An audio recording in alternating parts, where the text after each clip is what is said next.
Eccoci qua dopo Napoli-Brest con la vittoria dei francesi a Castel di Sangro. Io guardavo i tifosi sugli spalti, alcuni col cappotto, e li invidiavo, credetemi, li invidiavo, perché sono qua in Calabria e fa caldissimo, cioè ci sono 30 gradi, sono le 9, ci sono 30 gradi, quindi provavo una profonda invidia.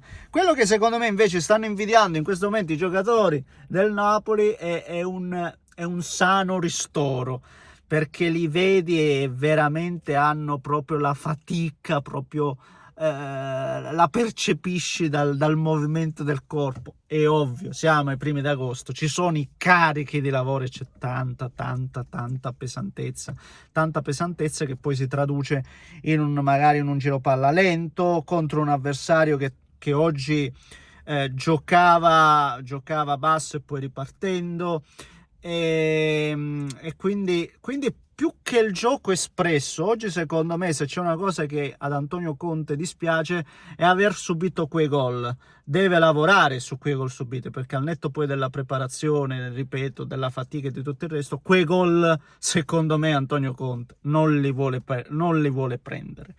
È andata decisamente meglio nel secondo tempo, quando poi grazie ai cambi c'è stato anche più equilibrio in campo e si è visto il Napoli poi buttando dentro anche Politano, che secondo me possiamo discutere quanto vogliamo, ma Politano è stato un elemento assolutamente prioritario nell'equilibrio della squadra di Conte, e secondo me, mio modestissimo parere, che ad agosto conterà poco o niente, ma lo sarà anche la prossima stagione. Secondo me di Politano non farà a meno Antonio Conte.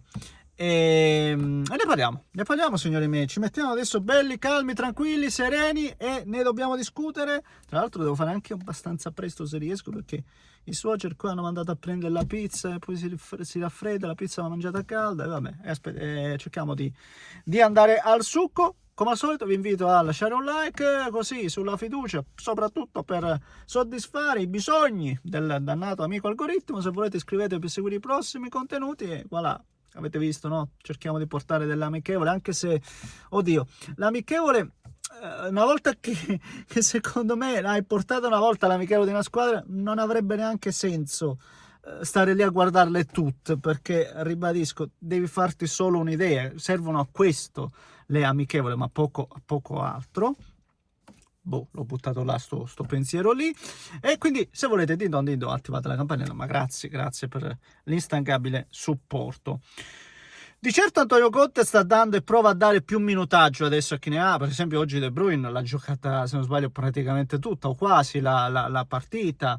Sta cercando di aumentare il minutaggio di alcuni giocatori, per fargli cercare di prendere il prima possibile questo ritmo gara. Chi deve trovarlo appieno secondo me è Lucca. Io ho già sentito, no, gente che l'ha praticamente, come si dice, blastato, si dice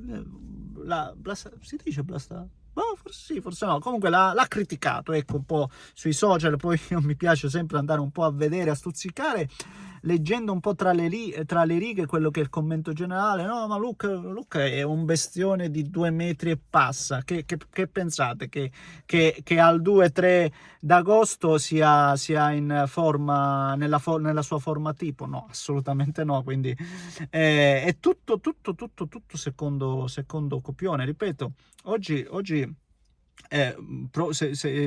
se bisogna guardare il bicchiere mezzo vuoto, i tifosi che guarderanno il bicchiere mezzo vuoto lo possono fare sull'aspetto un po' difensivo, ribadisco, su quei gol che sicuramente il proprio allenatore non vuole prendere. E io ci metto anche il carico da 90. Fatemi mettere il carico da 90.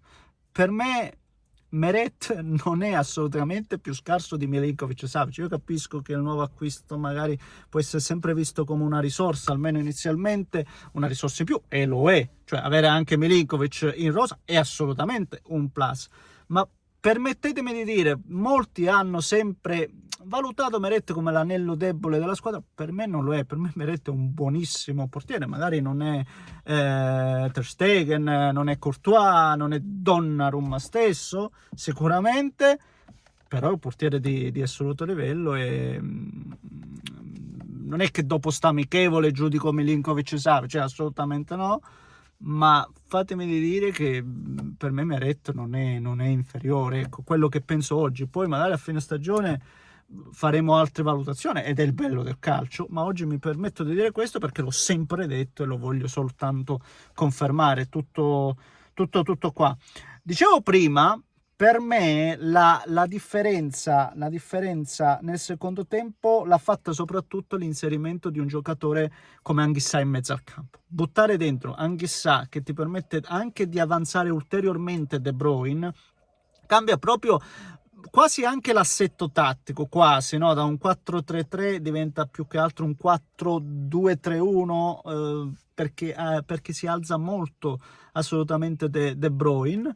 E vedi che la manovra è più fluida, che la squadra secondo me occupa meglio gli spazi, e nel secondo tempo il Napoli è stato molto più pericoloso. Praticamente il Napoli ha subito quei 2 gol, qualcosina, ma poi nel secondo tempo io ho visto un ottimo, assolutamente eccellente, un eccellente Napoli. Altro giocatore, lo dicevo prima, lo conferma adesso, per me Politano. Neres è stato sempre provato a destra in queste partite, forse anche proprio perché Politano veniva da una condizione, no, che adesso sta recuperando, non so se ci fosse di mezzo un infortunio o meno, ma oggi ho visto un minutaggio a Politano, ma Politano secondo me resta sempre quello davanti oggi, per quanto mi riguarda. Voi non voi, i pericoli sono nati anche dai suoi piedi, da quando è entrato in campo lui. Per me Politano, ragazzi, e lo è soprattutto anche quando ci sarà tanto da correre all'indietro, ecco. Questo mettiamocelo in testa, teniamolo a mente, questo volevo dire. E niente, poi io mi aspetto un Napoli che cambi definitivamente pelle quando sarà in forma, quando sarà in condizione, ma quando avrà dentro anche McTominay, ragazzi, perché poi quando hai uno come McTominay insieme a De Bruyne, che comunque sta piano piano ingranando, e oggi ha preso il palo, lo vedi è dentro il gioco, attivo, con Lobotka da metronomo.